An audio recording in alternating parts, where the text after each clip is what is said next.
Are you struggling with weight loss? Scared of getting the shot? Golo is a better way to lose weight. No prescriptions or insurance required. Just take one Release supplement with each meal and follow the Golo for Life plan. Golo's Release contains 7 natural plants and 3 key minerals to target body fat and combat the stress of dieting. Golo is clinically proven to work and safely and effectively controls sugar cravings and hunger while minimizing muscle loss, so you feel good and inspired to reach your goal weight. Stop going with the latest fad starvation diet. Stop depleting yourself and robbing your body of energy. Start living your best life today. Golo is effective and affordable, so before you consider drastic measures like the fad diets and new weight loss injections with potentially dangerous side effects, including significant muscle loss, learn more about Golo at Golo.com. Again, that's Golo.com. Join the 5 million who have already made the switch to Golo today. Visit Golo.com. That's Golo.com.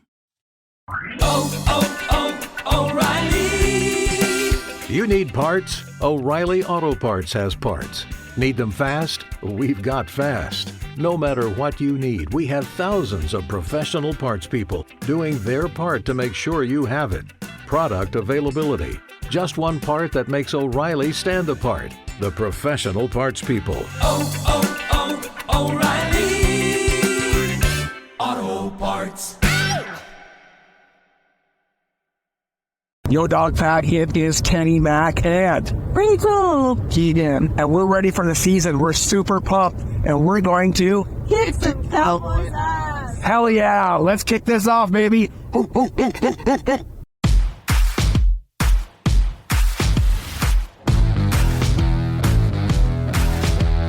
Welcome to the Dogs Podcast with your hosts, Blake Reneker, Justin Charles, and Josh All. What's up, Browns fans? Welcome back to another episode of the Dogs Podcast. Officially week 1, the NFL season. We have NFL games starting this Thursday. Our Brownies play on Sunday. We finally have a game preview, a real game preview, not a preseason game. We're super pumped to be here with you. And it's not just Justin, Josh, and myself. This is a special Dog Pack Discord episode. So we will have Dog Pack members jumping in, giving us their thoughts on the shows, asking questions, or our thought on the game, asking us questions. So if you're interested in this kind of thing, stay tuned for the rest of the episode, and I'll tell you how to become a Dog Pack member. If you want to get your intros and your voicemail on the show, head to thedogspodcast.com, tap leave voicemail on the drop-down menu. If you prefer to listen to the episode, you can find us on Apple, Spotify, and Google. If you're watching on YouTube, please like and subscribe. Please subscribe. I'm echoing. I don't know where that's coming from. Of thought. Please make sure you tap the notification bell so you never miss a new episode. We're getting very close to the 10,000 subscriber mark, so we're excited to get there. And I'm like all messed up because I was hearing myself in like 2 different places, so I apologize. But I think we got it figured out. I don't know if it was coming from my phone or my computer or what, but I think we got it. So we're doing it live, kind of not. We could do this again, but we're not going to. You get the unedited version right here. If you want more Dogs content like this super stellar performance we're giving you right now, head to thedogspodcast.com, tap leave, or head to jointhedogs.com. Become an official Dog Pack member on the Patreon page. I got here late. We are having technical problems. I'm hearing myself. I'm still echoing somewhere, and I don't know where it's coming from because I have my phone all the way down. I have everything all the way down, so I don't know what's going on. We'll figure it out. So I'm hearing myself in 3 different places, so we're going to get through this best as we can. But if you want to be part of episodes, you want to be part of Dog Pack Discord episodes, you want access to any extra episodes we put out, you want to play fantasy football, you want to get access to the private Discord, head to jointhedogs.com, become an official Dog Pack member. It's a good time for everybody involved. A lot of good people, which you'll hear from tonight. So we have a fun episode to get into today. Yes, we do. It's finally game week. We got the Cowboys coming to town. Tom Brady's first game on the television, which Justin won't get to hear because he'll be up at the game. Sure. But super pumped to get into it. So let's just start diving into everything. The first thing I wanted to touch on, how is Jed Will still injured? Yeah, that was going to come up for sure. So you texted me today and you said, well, when was the injury? Because it was kind of hard to remember. Looked it up, got the clarification. He got injured last year, whatever week it was against the Cardinals. I forget exactly the week number that was. 9. Week 9 against the Cardinals. went on IR, I believe it was November 7th, I think was the date, and had surgery and all that kind of stuff. So it was an MCL injury, was all we could find. Never saw anything about like a tear or anything like that. And yeah, he's started training camp and everything on the PUP. We talked about all that. Came off PUP last week after roster cuts and all that kind of stuff, and still has not practiced.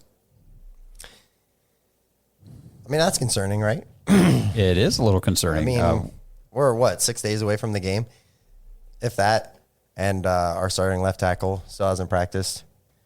I don't think he's the starting left tackle this week. So I don't understand if Jack Conklin is back, how is Jed Wills not back? And I don't want to speculate on injuries or whatever, but to me, there's something going on that we don't know about, which I guess good for the Browns that there's no leaks on this kind of stuff, but there's got to be something going on. It was just an MCL injury, right? Did they ever come out and say, like, was it a grade 1, grade 2, grade 3 tear? No. Not that I didn't see anything. Yeah. I had a grade 3 MCL tear in high school and played in the basketball season like 3 months later.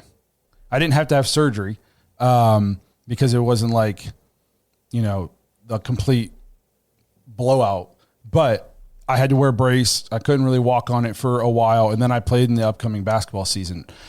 Even if he had surgery, there's no reason he should still be like not practicing or anything, at least not from what I know. I'm not a doctor, but we're 10, 11 months into this thing. Jack Conklin's knee was obliterated and he's practicing. So something's going on. To me, there's more than we know. That's kind of where I'm at with it. And I honestly, as far as I'm concerned, like you touched on it. Kudos to the Browns. There's no information coming out, but we don't know if like after that initial one, maybe they had to go in and maybe there was infection. They had to clean it up again, so at this point, I'm just kind of giving him the benefit of the doubt. Because I haven't heard the Browns go, "Hey, what's going on with him?" And then he's not talking about what's going on either. So at this point, I'm going to give him the benefit of the doubt, trust the medical staff, trust that whenever he's 100% healthy and ready to go, he'll be out there. Yeah, he didn't start the season on PUP. So, he's available. He's just not practicing. I don't know what that means for his long-term outlook for the season, but in terms of the short window right here, week 1 with Dallas coming in, I think we're definitely going to be seeing Jack Conklin at left tackle, DeJuan Jones at right. So then as we talk about then, how comfortable are you guys with Jack Conklin at left and DeJuan at right? Like where do we stand on this? Because I think Jack Conklin's a better offensive lineman than Jed Wills, but he hasn't played left tackle since college, I believe. And DeJuan Jones, still just a second-year player who was banged up at the end of last year. He's also coming off of an injury, and we got 1A, 1B in terms of elite pass rushers in the league. Micah Parsons coming to town. How do you feel about how we're going to have to perform up front, and are we going to be able to? I think we're going to know right away. It's not going to be long into the game before we're going to go, oh, well, this is going to be a problem. I don't think it'll be very many series into the game where we're like, especially if something happens, like there's a fumble, strip sack, something like that. I feel way more comfortable knowing if this is the way it does go. Jack Conklin at left tackle makes me more comfortable than thinking about DeJuan Jones over there because he's never played left. He's still young, all that kind of stuff. I would feel a lot more confident with Jack Conklin playing left tackle if he wasn't coming off of his own season-ending injury and still trying to get up to conditioning and up to snuff. This is back-to-back season-ending injuries for him, right? Right. So I'm slightly worried about how that's going to go, especially because, like, you want to say help them out, chip with tight ends, chip with running backs, and all that good stuff. That's not really the offense anymore. Right.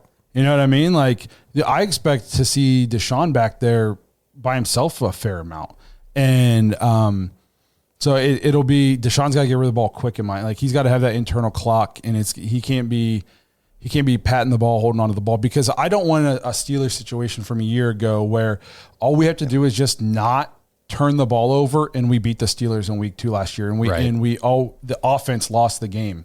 I don't want Micah Parsons to win the game for them just by getting strip sacks and causing turnovers, like what Myles Garrett did to the Colts last year, almost like a defensive player single-handedly won a game somehow. I don't want Micah Parsons to do that to us because we're putting rusty tackles out there. So That's fair. I don't know how viable an option this is, but they interviewed Wyatt Teller today, and he said that I don't know if he said it or if they asked it, but I guess there's still an option that maybe Joel slides out the left tackle.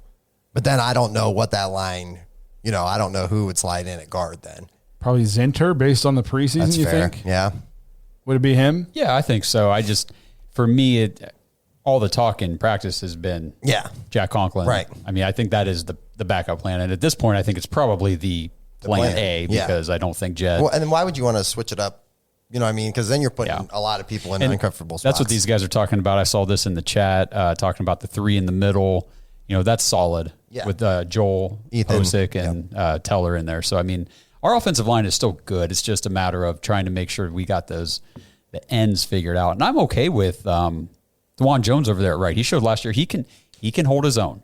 I mean, if he can do it against TJ Watt, he can do it against anybody. Now, he's obviously susceptible to an elite pass rusher like Micah Parsons, which I think any tackle is. That's what I was, for sure. I do have confidence that he can hold his own. It just sucks that all of our tackles are coming off season-ending injuries. I kind of expect a lot of screen passes either to wide receivers or to Jerome Ford to try to help negate some of that pass rush. And also, the best way to slow down a Micah Parsons pass rush is to run the ball right at him. Yeah. Okay, so I expect to see some screen passes either to the running back or even on the outside to help negate the pass rush. And we got to be able to establish the line of scrimmage up front and run the ball at him. Make him play the run. That way he can't just tee off and rush upfield in pass rush. I think that's the best chance we have at neutralizing that. And it's not crazy to think he's going to get one or two. That's going to happen. For sure. Just like any other team thinks, if we can get out of this game where Myles Garrett only had 1 sack, they're probably going to take that as a win. If we can get out of this game where Micah Parsons only has 1 or 2 sacks, we take that as a win for us. Yeah. Like, you feel good about what you did. Yeah, 100%. Do we want to bring somebody up on stage? Yeah, go ahead. Brad's got his hand up, so we'll go ahead and invite him up. Hi, Brad. You guys got to get used to naming the stadium Huntington Bank Field now. No problem. So this guy at work, if he's listening right now, he's gonna know I'm talking about him. He told me I could. He comes into my office today and goes, "Why are we just such losers at everything?" And I was like, "What now?" I always have to talk this guy off the ledge. And he's like, "Huntington Bank?" He's like, "The Colts have Lucas Oil." And I was like, "Oh, that's so cool." And I was like, why is Lucas Oil so much cooler than Huntington Bank? It's still just a company name. Yeah. And he was like, it's so much cooler. Engines. I was like, or, fries, or money. Yeah. I was like, it's not, I said the Ravens play in M&T Bank Stadium. The Cavs played at Quicken Loans Arena, which is just another giant banking operation. I was like, we're far from the only team that has just some stupid bank or some company as the name of their field. Who cares as long as they give us billions of dollars? It's part of the business. Yeah. It's part of the business model. Steelers fans freaked out about losing Heinz Field. It's ketchup. Yes. Like, it's okay, guys. Yes. We'll call it whatever we want anyways. I'm in Huntington Bank Stadium. I'm a corny person, but you can have like a lot of punny things to say when the name of is Huntington Bank. We can take it to the bank. That's you can take it to the bank. We can cash in. Like, I can make all kinds of jokes about Huntington Bank. It's coming too. Sure. Yes. Yeah. So and he was like, "You're right. You're always talking sense into me." I was like, "I know. That's why I'm here." Like, scheduling flat sheets second, keeping you sane is first. I was like, come on, relax. It's just the name of the stadium. Most of these teams have stupid fucking names for their stadiums. Mm. There's like a handful of cool stadium names. Yeah. One thing to note, they signed a 20-year contract with Huntington. So even if they move, Huntington will still be the name of the stadium for the new stadium if they move to Brook Park. I think that deal was signed knowing, we're going to be in Brook Park. Yeah, that was Jimmy going, I need a little, if I'm funding 50% of this. This got to announce it at this point. Right. He's like, if I'm paying for 50% of this, I need their cash. The roster, I saw something interesting to me. they were naming already that Conklin and Jed Wills are both starting at their normal positions. Is that just where they're supposed to be? Or and also Deontay Foreman is under Pierre Strong. Do you find that interesting? That was the unofficial depth chart for the first week. Did the Browns actually put that out? I don't. Well, but Nick Chubb's been RB1 since. If you go back and look, the depth charts are always just where they are in terms of what they would be like if everybody was healthy. Right. Like it's just saying on our team, Jed Wills is the starting left tackle and Jack Conklin's the starting right tackle. I don't think you get anything official in terms of what positions people will be playing until closer to before game time. I agree with that. So no, I didn't take a whole lot of, like you said, I didn't take anything away from the unofficial depth chart coming out. The one thing that Brad mentioned there that was a little bit interesting was the fact that it was Pierre Strong as RB2 and then Deontay Foreman, but I wonder if that had to do with just because this is the first time it came out since we cut and then re-signed Foreman. And it was just Ford and Strong. I would expect if it was how I would see them, like in a rotation, I would expect Foreman to be the two. Then I know Pierre Strong he just came back to practice again, end of last week, right? I don't even remember when it was, rib injury or whatever. Yep. So I would expect Foreman to be the two, but. So call me, maybe I'm weird, but I could see Jerome Ford and Pierre Strong. They're a lot of the same back. Mm-hmm. I could see them being like the 1-2, and Foreman is the Kareem Hunt that comes in just situationally in short yardage and goal line packages. Like, I don't know if we'll see Deontay Foreman like, oh, this is a Deontay Foreman drive. I think we'll see like this is Jerome Ford drive, and then this is a Pierre Strong drive, and then if we get in third and short on either one of these guys' drives, Deontay Foreman will come in the short yardage situation. Or if we get down inside the 5, Deontay Foreman. Like I could almost see, because of the way the offense is going to be, and we're going to throw to running backs more, I think, and all that good stuff, I could see Pierre Strong and Jerome Ford being the guys who alternate drives, and Deontay Foreman is situational. Like I don't know if we'll see Deontay Foreman just come out and get a full drive. Right. I think, I understand what you're saying. That makes sense. I think we'll see more Jerome Ford than Pierre Strong. I don't know if Pierre Strong gets his own drives. I think maybe he'll get like a series, or, he's going to run until we get a first down. Then we're going to bring Ford back in after a spell, because I'm just not sold on Pierre Strong. I mean, just everything I've seen from him has been very. I don't know. Last year we all thought he should start over Ford. Just because of some of that like explosiveness. And I think we were so down on Ford too last year, but we'll see how it plays out. We just need the run blocking needs to be there, first of all. And I think either of these guys can make plays. They're fast. We know Jerome Ford's a home run back. If we're talking about the running game, what I want to see out of Jerome Ford is decisiveness this week. And we talked about they got a good defensive front, they got a good pass rush. I want to see him read the blocks, make a cut, and get up the field. Yep. Yeah. I don't want to see a bunch of 0 to -1 yard runs. I want to see him at least let's fall forward.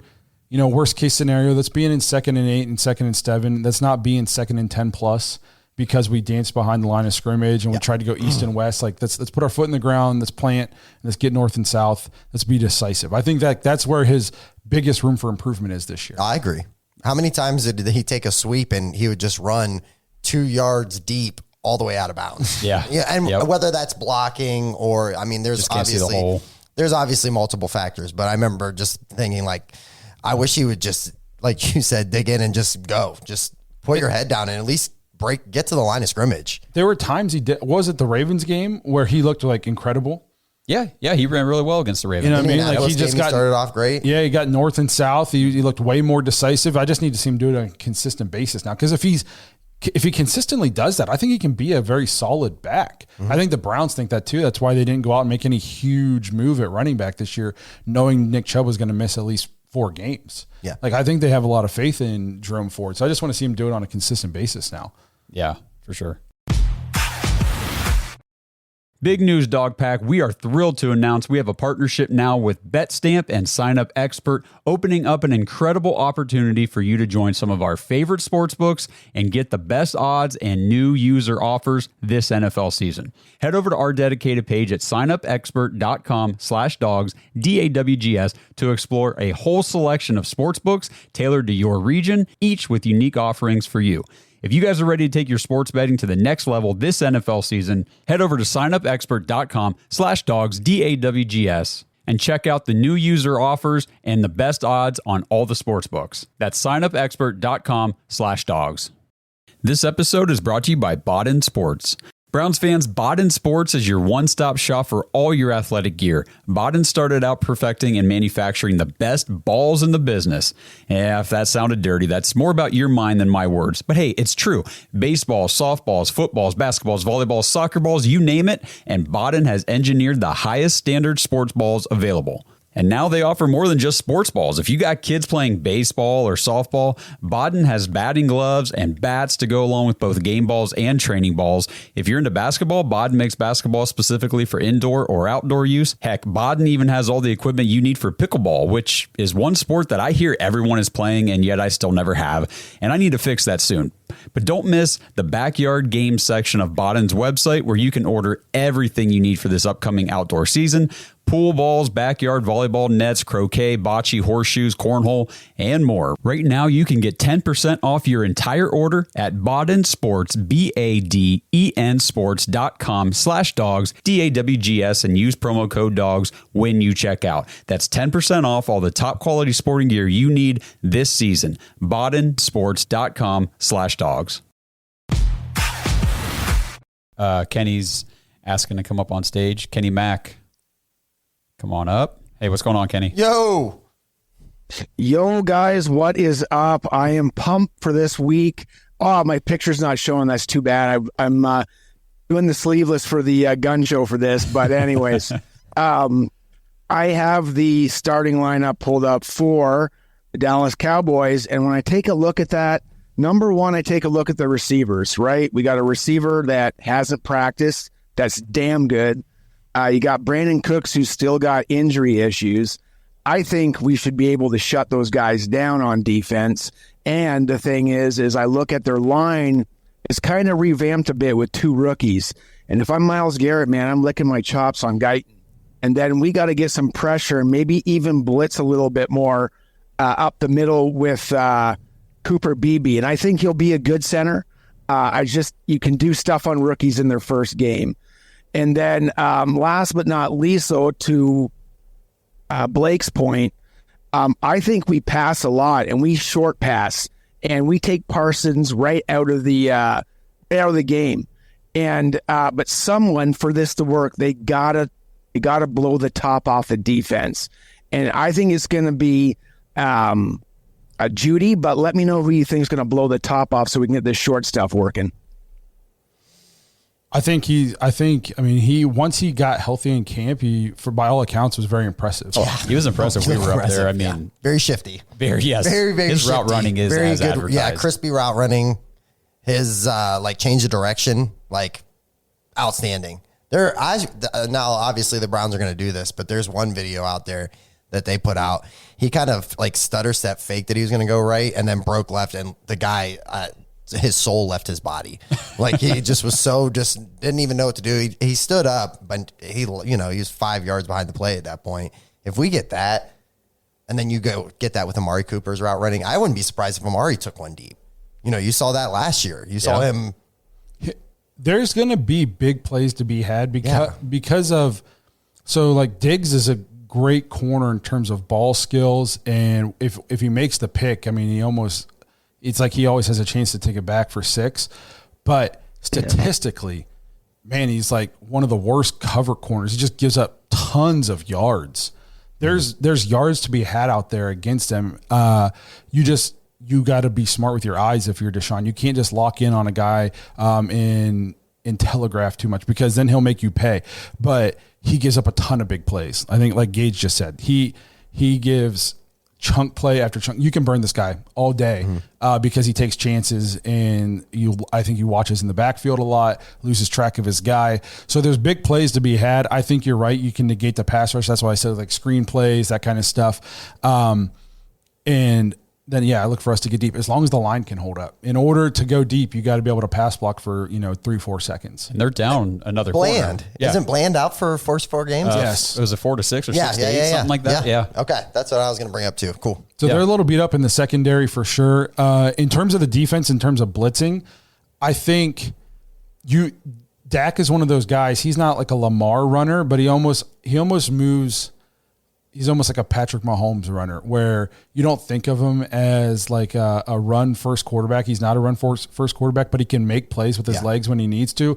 Don't all out blitz this guy when you're in man coverage, and then let him run 8 yards for a first down on 3rd and 7. You know what I mean? Like we gotta keep an eye on him. We keep him in the pocket, because Dak can obviously throw. He can let you up for 400 yards, but I think if you can keep him in the pocket and don't let him be running around making plays with his legs, also running for short first downs, and you can't get off the field on 3rd down, keep him in the pocket and let this pass rush get to him while we're playing our tight man and we're pressing their corners and all that good stuff. I think that's where we can have some success. Don't let Dak just be running around being all world. And we did the fantasy podcast before this, so we did like game previews for all the entire slate for this weekend. We got to the Browns and Cowboys, and we're talking about the running game for the Cowboys. And the Browns' run defense was so good, especially at home last year.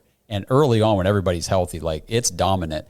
And I said I wouldn't be surprised to see, like Zeke come out of this game at around 2 yards a carry or something low, because he doesn't have the burst, he doesn't have the juice. If they're trying to start him or lean on him early in the season over Rico Dowdle, I think they could be a long game for them. They could be in some 2nd, 3rd and longs, kind of like the Browns saw themselves in last year if they're trying to run with Zeke, and then that's when a guy like JOK starts racking up those TFLs, especially these slower backs. It could be a good game for him. They said Gage says they have Dalvin Cook too. I don't even know if I expect him to get much run. I don't. Worry. He just got on the practice squad, right? He couldn't do anything in New York last year. Yeah, I think he's pretty much cooked. I agree.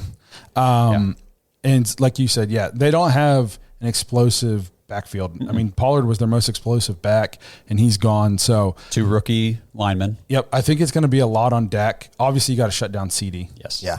You know what I mean? Like that's a tough matchup for sure. But we got the corners. If anybody's got the corners to match up with elite receivers, man, the Browns got 3 ones. I mean, especially we were talking on the show, like who do you think's gonna? Is it just matters like what side of the field he's on? We don't typically switch sides, right? So it's either Ward or Emerson. Yeah. I look for the. I'd be hoping that Emerson be on at CD because he's a bigger guy and can jam him harder. Yeah. And then you'd want to put Ward on Cooks because he's a faster dude. I just think, at least traditionally, the Browns this is Ward's side and that's Emerson's side, or whoever the other corner was. I do like that we went up against the Vikings in the joint practices this year, and we got to see Justin Jefferson. Yes, you know what I mean. Like that's a big time. You to practice against. You don't get to practice against guys like CeeDee Lamb very often, at least not at that talent level. So to get to practice against Justin Jefferson for a couple days, that's a real close comp. Yeah, that gives you a chance to see an elite receiver up close for a few days and really getting good work, good reps. So I think that was very beneficial for the Browns in the offseason. Didn't Emerson run Jefferson's route for him? Caught the INT. I think Jefferson obviously made plays, but I think Emerson very much held his own against him to the point where Justin Jefferson came out and said, like, he's very good. Yeah. So I think both Denzel and Emerson would want to face him anyway, so it doesn't really matter. They're 2 studs. I agree. All right, so we've got a bunch of you guys here in the audience. Who wants to get up here on stage next? You guys got questions, takes, comments about the game coming up? All right, we got Tony the Italian coming on up. Tony, what's happening? Guys, can you hear me? Yes, sir. We got you, buddy. Awesome. Yeah, so watching a lot of the podcasts and episodes this week, going into week 1 is kind of pretty exciting. I'm excited to see Deshaun Watson, but that brings up the question I have is, how much pressure do we think is on Watson going in week 1? I mean, he hasn't played since November 12th, I think it was, since that last game against Baltimore or something like that. Didn't play at all in preseason. And, as much as training camp is good reps, I mean, you playing first team versus first team, we all know it's different than, real game. So how much pressure do we think is on Watson, and then on top of that too, I mean, what do we expect out of him week 1? I'll just say real quick, I mean, as far as like pressure goes, it just depends on what perspective you're coming at it from. Because like if you're coming at it from the Brown side of things, I mean, he could go out there and have the worst game ever, and he's still going to start week 2. It doesn't matter. Like, it's not like his job's in question from their perspective. Fans might argue the other way. That's fine. But I think, what can we expect from him? It's such a good defense in Dallas. We talked about, I think it's going to be kind of a slower game. I don't think it's going to be super high scoring. That's just my opinion. But I do think that there are exploitable pieces, like we talked about in that secondary, and with Amari Cooper, Judy, and David Njoku. I mean, I think he should be okay. I was talking about this with a guy at work. Well, one, like you said, internally in the organization, he's playing pretty pressure free. He's going to be the starting, as long as he's healthy, he's going to be the starting quarterback. That being said, I think the stadium and the Browns fandom will be on. He's going to be on a very short leash. And this is where we just got to say, like, if you guys are at the stadium on Sunday and he makes a bad pass or throws a pick, don't be assholes out there and booing. Are we trying to win the damn game? Like, we can't be getting on our starting quarterback week 1 immediately and trying to tear him down unless you guys truly don't want to win. If you just want to watch the Browns suck again, I mean, hey, we know what that's like. We've been there. I would rather not. Let me ask you guys this. 200 yards, over or under? I think probably over, unless like it's a rain game again. But supposed to be good weather. Yeah. If the weather's fine, I think over. Okay. I would hopefully over. I would hope over. I saw somebody said like the bet, I think his over under is like 230. Yeah, that's about right? I think that's fair. Yeah. Based on what I saw last year, I'd have to take the under, but I think we're going to throw the ball way more this year. Yeah. So, what I was talking about with the guy at work today, I said, I don't expect the offense to come out and be fireworks really the first 3 weeks. When I said that we need to come out and hit the ground running, all off season, what I mean is we can't look incompetent. Okay. I don't want to come out and have 3-4 turnovers. I don't want him throwing the ball into the ground. I don't want him holding the ball forever. False start penalties. You know what I mean? Like if we don't look like a polished, well-oiled machine, that's fine, because most offenses aren't going to for the first few weeks. I mean, even the Bengals and Joe Burrow typically are almost garbage the first month of the season on offense. Then he hits his stride and goes off. It takes a time, especially they didn't play in the preseason. A lot of these guys don't play in the preseason. Defenses are typically always ahead of the offenses at the beginning of the year. So to me, there's a difference between coming out and firing all cylinders and we just look like a well-oiled machine and just looking like a pile of dog shit. Okay. Yeah. And I think as long as we look somewhere in the middle, we come out, we hit some nice plays, maybe misses a throw or two, or timing looks just like a little bit off, but we're not chucking the ball on the ground. We didn't turn the ball over 2 or 3 times. The offense didn't lose the game. Maybe they just don't go win it. Maybe we lose a defensive battle 17-14 or something. And we look like we belong, and we're just getting going. Obviously, I expect us to win. I'd love it for them to come out, but let's be realistic. Most teams probably aren't going to go out and light up the scoreboard in week 1. At least I wouldn't expect them to. I just don't want to look incompetent. Sure. I want to look like, okay, I saw some solid things. To me, like if he throws for a couple 100 yards, he's got 2 touchdowns, he maybe runs for 30 yards, and we move the ball, we score some points, and we lose on say worst case scenario, we lose on a late field goal or something like that. Okay, we look like we belong. We have some winnable games coming up. There's some stuff. Now, if he comes out and it's like just ball, and it's like Texas, the Texans, his first game back, and 4 balls are just thrown in the dirt in people's feet. He takes 5 sacks. We throw 2 picks. He fumbles once in the backfield. Then I'm going to be like, that's when I'll be more nervous. Okay. Sure. I'm not expecting him to look like prime Deshaun. I wouldn't expect anybody to look like their prime self week 1. We just can't look incompetent. That to me, that's what I want to see. I think that's just completely fair. up. Yes, buttoned up. And I think we're going to look so much better than we did in the preseason because starters are going to be playing. I don't think people understand the difference in skill level between first string and second string players. It's insane. Especially when you're mass subs. We're going from almost no starters to all starters. That's a big difference. That's a huge difference. Kenny's back on stage with us. Kenny, what's up, man? Yo, guys.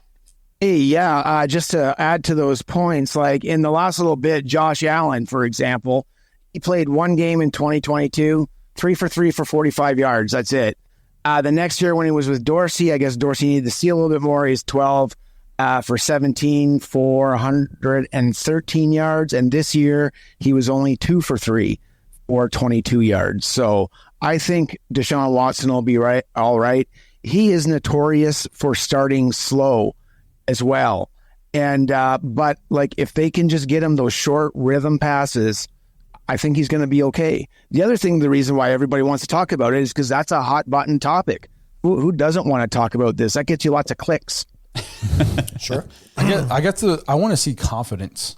Yeah. We heard off season that this is the most confident he's looked. Comfortable. The most comfortable he's looked, all that good stuff. That's what I want to see. I want to see him hitting the back of his drop, knowing where he's going with the ball, getting rid of it, not patting the ball 2-3 times and then, holding the ball forever, taking off because he's not trusting what he's seeing. I just want to see him playing with some confidence. And if timing's slightly off, precision's just slightly off, okay, that stuff's going to come in the next couple of weeks as we get into the season. I want to see him playing confident and comfortable. That's what I want to see. I'd be happy if it was just the same game as last year, 24-3 over the Bengals. I'd be happy if it was that same game. I mean, we talked about that earlier too. I mean, that was such an eye-opening game last year because, kind of like the Cowboys, the Bengals were touted as this highly explosive offense, contending team coming in here and all this kind of stuff, and we just completely shut them down. So if our defense plays like that, or even 75% of that, Deshaun doesn't have to do much. I'm excited that it's supposed to be good weather. Yes. This time. Me too. You get to go out and watch him play in good weather, full strength. So I'm excited for that. Yeah, we need as much good weather as we can until we get that dome. Yes. Do we have somebody else to bring in right away? No. If you guys want to come up on stage, get your hand up and we'll get you on here. Go ahead. I had another thing in here. I think it was either a tweet or a YouTube comment I saw. I'm not sure. But it said, it's hard to say that the week 1 in the season is a must win, but this is a must win for the Browns. I saw that because I responded to it. Yes. And I just want to say, no, it's not a must win. No. Like if we were 0-3 and it's week, then it's a must win. Right. I think if you want, go ahead. Go ahead. If you want to do must win, don't start at week 1 against a good opponent. If you watch the national media, they'll tell you they're going to go to the Super Bowl and win the whole thing. But I would say Jacksonville game, week 2. Let's say you go down to Jacksonville and you drop that game. Then I think it's fair. I don't want to say it's must win heading into like a week 3, but like you can't start off 0-3. You don't can't. No, especially with the tough part of our schedule being the end. Right. With week 1 though, the thing and I made the comment back to that person. I said 16 teams in this league are going to be 0-1 after this week. Not all of those teams are done. Right. Yes. There's and I said the Chiefs and Ravens play Thursday. One of those teams is going to be 0-1. I guarantee both those teams are going to be in the playoffs, or at least in the hunt. Yes. Sure. It's going to be okay. Yeah, 100%. Like this is what maybe I don't pay enough attention to other fan bases, but you cannot just overreact to each week. Like we can be excited about wins and know there's things that we need to do better. And also if we lose and we have a bad game, know that it's the NFL and it happens. All I care about is what we are at the end of the season. Yep. Exactly. And I think last year should have taught everybody that perfectly because there were some games last year where it felt like the sky was falling. Week 2, we did an immediately after the game reaction video, and we were all basically depressed. Yeah, that was a bad and idea. Like crying and tears and angry. Okay, and we won 11 games. Right. So all I care about is where we're at the end of season. How we get there, I'd love to win every single game, but all I care about is just getting there. Mm-hmm. That's it. You get to the playoffs and then give yourself a chance. Anything can happen when you get there. Yep. That's all I care about. We can't get too high and too low week to week to week. It's like the sky is not falling if we lose, and we're not going to the Super Bowl if we win, unless it's the AFC Championship game. then we are in fact going to the Super Bowl. Yeah. And we know how these NFL seasons go. There's going to be injuries for the entire league throughout the whole season. So what looks like a superpower team in week 1, 2, and 3 might not be. I mean, the Bengals were still being, listed as, the contending team, one of the contending teams in the AFC throughout that first portion. Joe Burrow goes down. That's pretty much the end of the story. Sure. So we just see it happen every year. So yeah, don't don't get upset. Don't lose hope. I mean, I'm more on Blake's, line of thinking. If we come out and look like total dog shit in week 1 and lose, I'll be a lot more concerned than if we come out and look okay and lose. Yes, like if we come out and we look like absolute dog shit, I'm obviously going to be irritated and annoyed and worried about if we can correct the shit. But also at the same time, I can be all those things and also know that the season's not over. Right. Yeah. Okay. So like we can be annoyed that we lost a game and looked like dog shit in a game, and also know that the entire season is still out there. We could look like dog shit on Sunday and then turn around and go down to Jacksonville next Sunday and look awesome. Yes. Like it's just, this is the way it goes. How many times has it been like week 13 and we're talking about what we need to happen when we have 4 wins? Yeah. Yeah. So we're not mathematically eliminated yet. Yeah, but we need the entire AFC North to lose, and we need to win everything. And we need Venus to align with Mars. Which, I guess that's possible, right? I'm not an astrologist or anything. Yeah. So no, like we can. Let's be even keeled this season, guys. I don't want to have to be coming in here saying, guys, the season's not over because we lost one football game. No, absolutely not. But if we win Sunday, I don't care how we win, go nuts. Get excited. I'll be very excited. I'll be excited.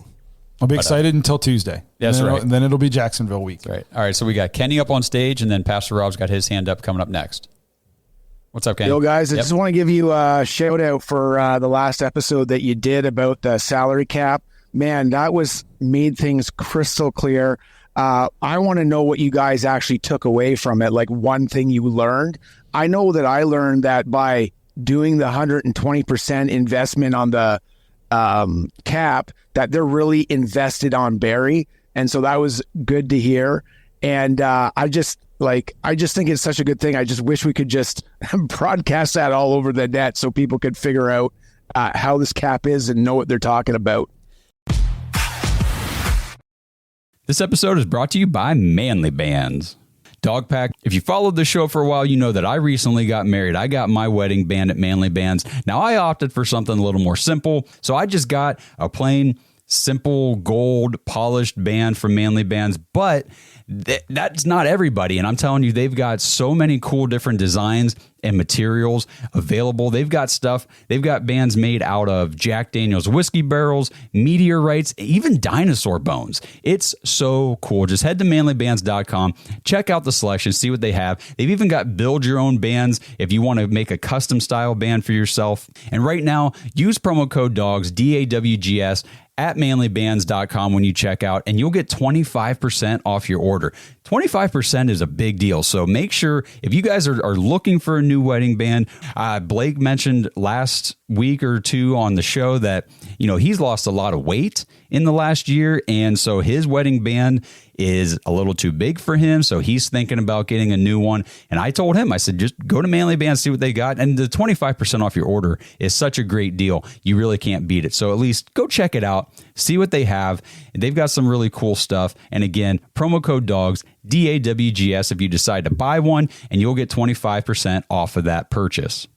If you don't know your ring size, you can order a free ring size guide. They'll ship it straight to you. You can punch out the little rings and put them on your finger to see which size fits you best. And then every single band you order comes with a free silicone ring for whenever you want to work out or go swimming or whatever you need a silicone band for. You get one for free shipped with your purchase of a Manly Band from manlybands.com. So check it out. Again, manlybands.com. Use promo code DAWGS for 25% off your order. Want to earn some quick cash? Plato's Closet in West Ashley and North Charleston is stocking up on cute and cozy fall styles. We pay you on the spot for your gently used name brand clothes and accessories. Plus, while you're here, you can stock up on must-have looks for autumn. We're the go-to sustainable shopping spot for teens and young adults. So stop by Plato's Closet in West Ashley and North Charleston today and refresh your wardrobe. Plato's Closet, located in West Ashley on Sam Rittenberg Boulevard and North Charleston on Rivers Avenue. The big thing for me was whenever Jack was talking about, even if things go horribly wrong and Deshaun Watson gets injured or just doesn't play well and the Browns need to or decide to move off of him even next year, we can do it and still field a competitive team. Like, the sky's not falling. We're not going to be in rebuild mode for 5 years like a lot of fans seem to think. The way he explained it and broke down what the Browns are doing was like, oh, this is sustainable. And they may not need a backup plan, but if they need to go that route, they can, and they're going to be fine. Yeah. The biggest thing I took away is that, and we've seen it because we haven't not signed any of the players that we wanted to, but is that we have roster flexibility still. And my favorite part was that we brought a guy onto the show who clearly knows the salary cap better than 90% of the people out there. Okay. And they are arguing with this guy like they know what they are talking about. And then when you're arguing back with him, we had a guy say, you still haven't refuted what I said other than look what Jack said. Yes, he is. No, I don't have to refute what you're saying. We brought an expert on and did an entire episode. This entire episode is refuting what you just said. Yep. I don't need to refute it. I never claimed to be a salary cap expert. That's why we went and got the expert to talk to you guys. You fucking idiot. I was just like, no. That was definitely on Twitter, wasn't it? No, it was on YouTube. Oh, okay. Never mind. And I was just like, of course, yes. No, yep. I don't have to refute what you're saying because we put out an entire episode refuting what you are saying. And I'm going to take this guy's word who's been referenced by other people in the Browns organization and who does this for the OBR more than random Joe Schmo in the YouTube comments with a fake profile picture. It cracks me up whenever they say stuff, especially the YouTube comments is best because the video is right there. And then they'll say something like, if you watch the video, you would know that is 100% wrong. Yes. So. And the biggest thing is they say, like, if you move off Deshaun, then you owe him all of his money at once. Just here's the thing is if Deshaun isn't playing well and they want to move on from him, we're guaranteeing his money. Yeah. So you don't have to cut him. Exactly. And that's what that's another good takeaway whenever he said, then he just becomes your backup quarterback. You invest in a guy like Kirk Cousins to come be your bridge. You draft a young guy. You just keep moving on and you continue to field a very competitive roster around these quarterbacks. It's not like if Deshaun doesn't work out because he's not playing well and we're like, this guy's not the future. We're not going to win games with him. We're not saying you have to cut him. Then, okay, maybe then you have to pay him all of his money at once and his cap hit becomes huge. You just keep him on the current schedule and make him your backup quarterback. Make him your third string quarterback. Yep. And like he said, if you ride out to the end of that contract, and then even if you don't re-sign him that last void year, if you take it up to that June 1st cutoff, then you can split it. Then you can split it into 2 years. Yes. And it's like, geez, this makes perfect sense. I mean, it gave me a lot more, and I already have a ton of appreciation for Andrew Berry, but I have a lot more now that we talked to Jack about all that. And he was the thing I took away too was he was like, there's 29 other teams that agree with me that this is reckless. And I always said, I would rather my team be aggressive and be going for it and trying something that's on the cutting edge than to be pussies. Yeah. Okay. Or just hoping for luck. And just hoping. Guess what? I said, have you ever heard fortune favors the bold? Anytime you're on the forefront, you're on the leading edge, you're doing something, people are going to say you're crazy until they look down the road and then you're the billionaire because you started something that everybody said was stupid. Yep. Okay. So I'm perfectly happy even if it crashes and burns. At least we freaking went for it. Because guess what? Everything we've done up until this point in my life, we've been awful. Sure. So why not change it up? Why not get aggressive? Why not think outside the box? Why not do something to try to turn it around? And guess what? We've made the playoffs as many times in the last 4 years as we did the previous 25. So how about let's just go with it? Yeah. And go ahead. All I was going to say is, so basically Howie and Andrew Berry, I feel like, are the ones that are doing this, right? Yeah. They're the two. What if 10 years from now, every NFL team is doing this? You know what I mean? Because to me, this sounds like a way to get the little bit of competitive edge. It sounds like they won't all be because not all the owners are as cash rich as the Haslams or willing to pony it up. Yes. There's other, I'm pretty sure Jimmy Haslam's only third of the way down in terms of what his net worth in terms of the other NFL owners. But he's willing to spend it. Exactly. Okay. And then there's teams like the Bengals. I know we touched on this with they're up shit creek. Yes. I don't know what they're going to do because Jamar Chase wants Justin Jefferson guaranteed money. And if you guarantee his contract, you have to put all of that in escrow. And he does not have that much money in liquid cash. He's going to have to get on Facebook Marketplace and start selling things. Feet pics. Yeah, because he That's exactly what happened with Modell. Like all bet those you years in the nobody bought 90s, Modell's pictures. before they left, he had to get bailed out by the Ravens to be rich again, to afford anything. Yes. And that's where the Bengals are stuck. They're stuck in that purgatory. he put 200 some million in escrow for Joe Burrow. The dude's the guy who owns the Bengals is not a billionaire. I think I saw he's worth 967 million. Well, if you're only worth 967 million, that doesn't mean you have 967 million dollars in cash. That just means you have assets that are worth that. And guess what? The Bengals is one of those assets that's making his net worth that. He doesn't have $400 million to put in escrow. That's half of his net worth. Yep. So I don't know. They can't afford Jamar Chase. And then next they franchise tagged T. Higgins. They most certainly can't afford to sign him also. No.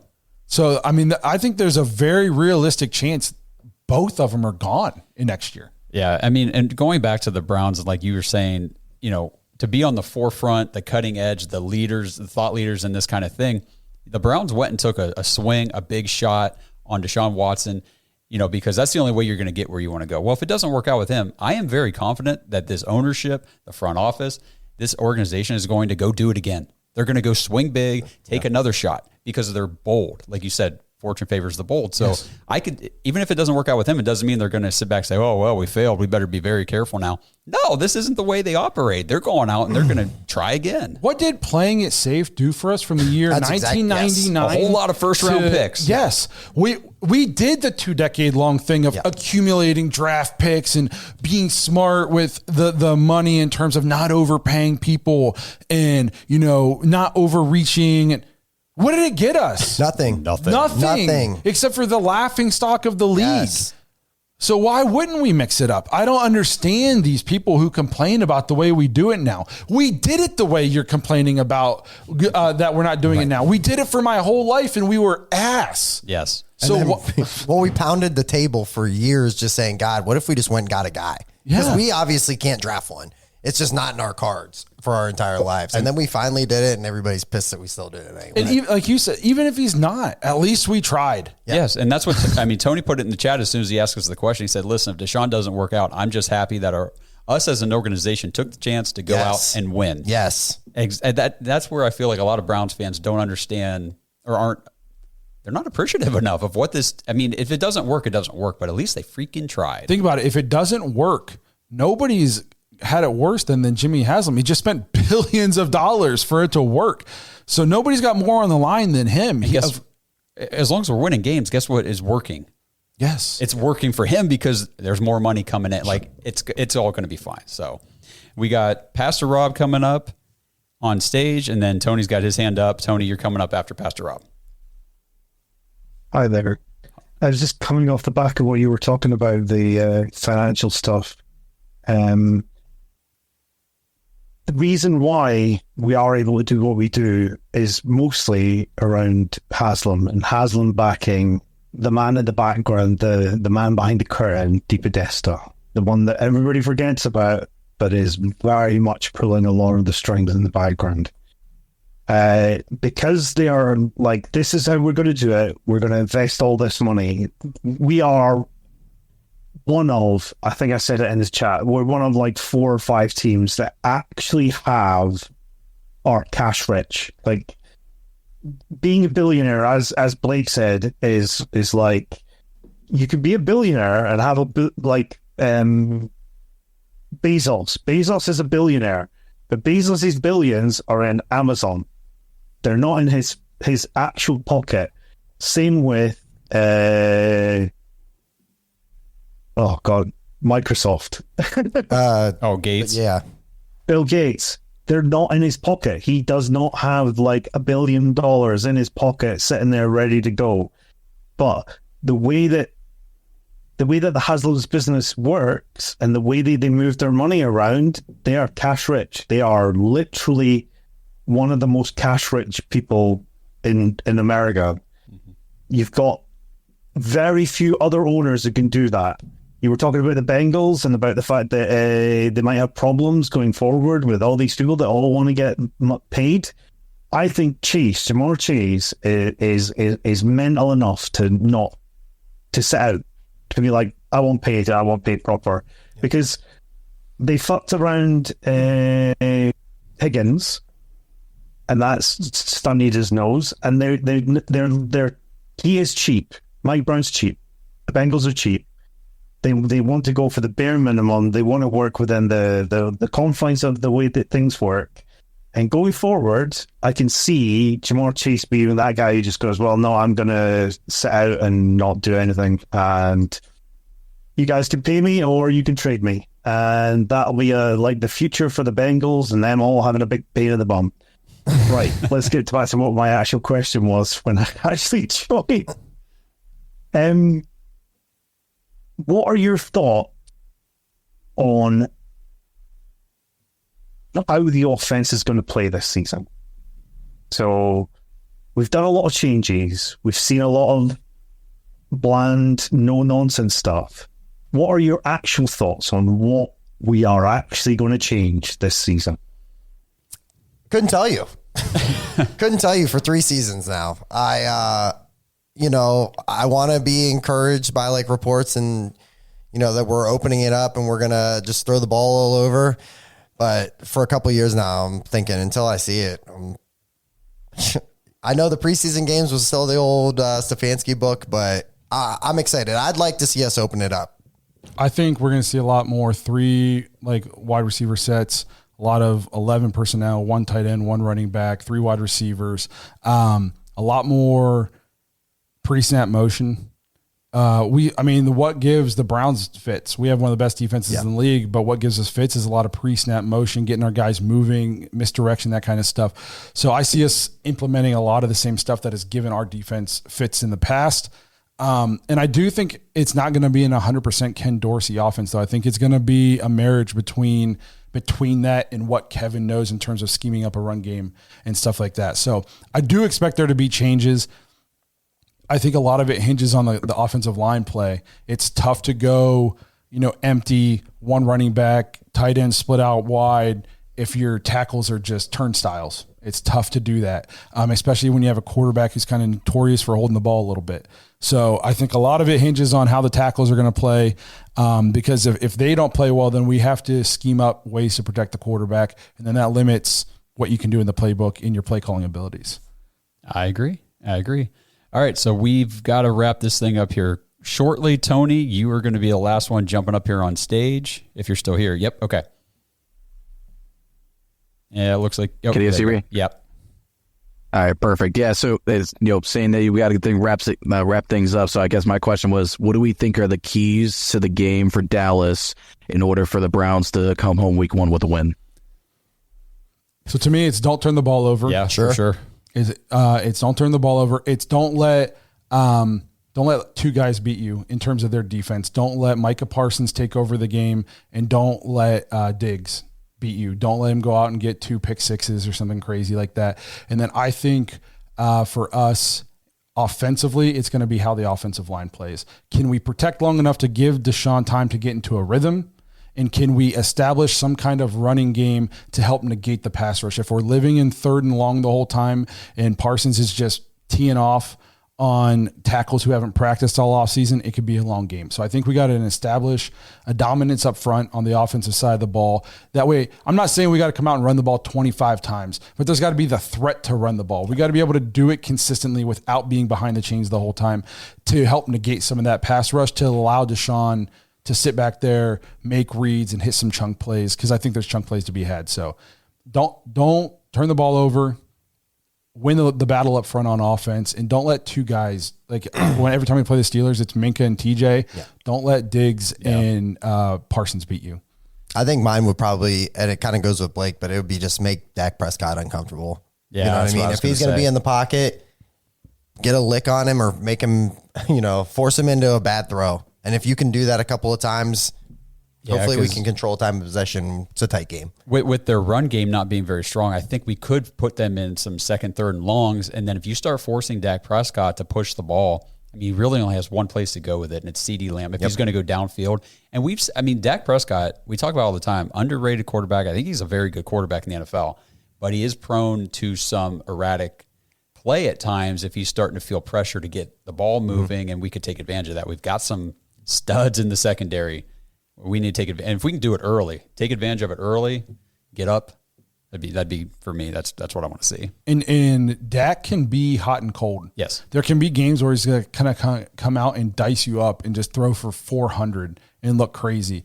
But there's also games where if you're getting at him and he's getting a little skittish and he's got people falling around his feet and he can't run around and make plays, then his fundamentals kind of start to go and he becomes more inaccurate.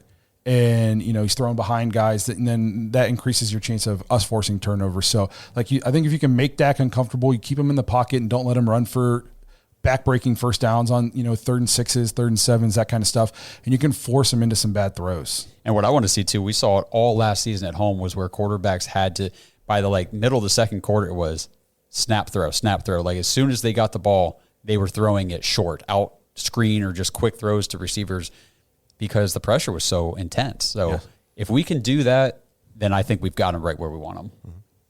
Good question. That's a good one to end it on. Yeah. You guys rock. Yes. This was my first Dog Pack Discord show. That was fun. It was? Yes. Oh, wow. Well, welcome. I popped my cherry tonight. And we just lost everybody. Yes. $1 in the swear jar. I didn't say I popped my fucking cherry. No, $2 in the swear jar. But no, we'll wrap this thing up. I got to get home. We all do. I got to do bedtime tonight, guys. But we appreciate you guys being here. It's finally week 1. We're talking about real football games. I'm so pumped. I can barely sleep. It's sports gambling. It's fantasy football. It's everything. It's Browns season. I can't wait to get into it. We appreciate you guys being here. Real quick on the gambling thing. If you guys are looking for good deals, odds, the new user bonuses, we're not doing specific sports books this year, like DraftKings or whatever. Go to signupexpert.com/dogs.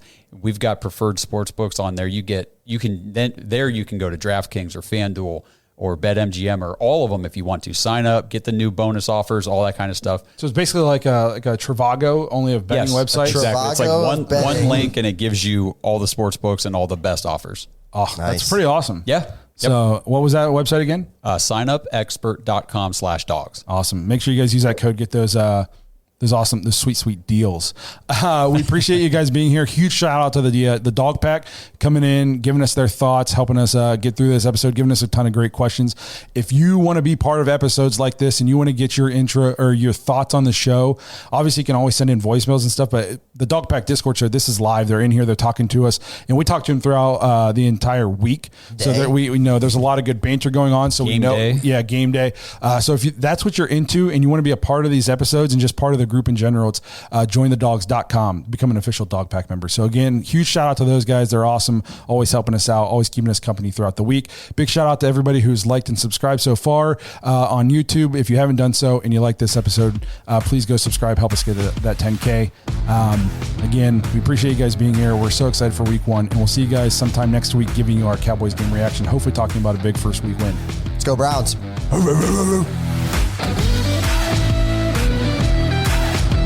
Thanks for listening to another episode of the Dogs Podcast. Make sure you subscribe on YouTube and follow us on Twitter at The Dogs Podcast. Get your thoughts on the show at thedogspodcast.com.